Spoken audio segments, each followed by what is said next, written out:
संजना पांडे रा लोगिन के प्रणाम करतानी।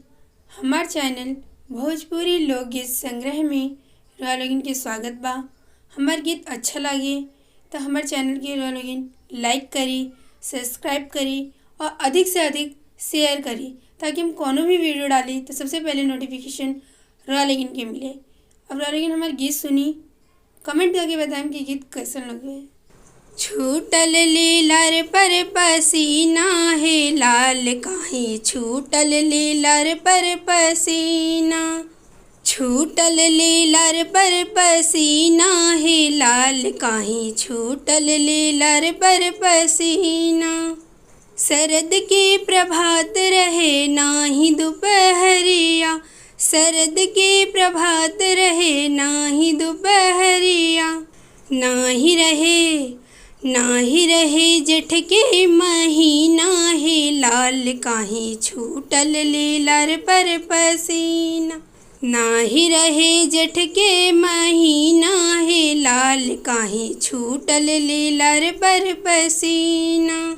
सियाज के भूषण के रुन झुन के धुन सुनी, सियाजी के भूषण के रुन झुन के धुन सुनी। हिया के झनकार उठल बीना है लाल काहे, छूटल लीलर पर पसीना। हिया के झनकार उठल बीना है लाल काहे, छूटल लीलर पर पसीना। काहे छूटल लीलर पर पसीना है लाल काहे, छूटल लीलर पर पसीना। देखत बैदेह के विदेह होई गईला, देखत बैदेह के विदेह होई गईला।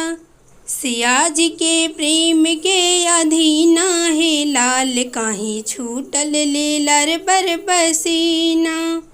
सियाजी के प्रेम के अधीना है लाल काहे, छूटल लीलर पर पसीना। काहे छूटल लीलर पर पसीना है लाल काहे, छूटल लीलर पर पसीना। नेह निधि नारायण सियाजी अंगूठी, नेह निधि नारायण सियाजी अंगूठी। तू अंगूठी के भैला नगीना है लाल काहे, छूटल लीलर पर पसीना। तू अंगूठी के भैला नगीना है लाल काहे, छूटल लीलर पर पसीना।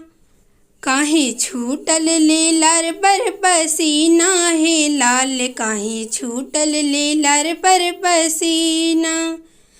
काहे छूटल लीलर पर पसीना है लाल काहे, छूटल लीलर पर पसीना।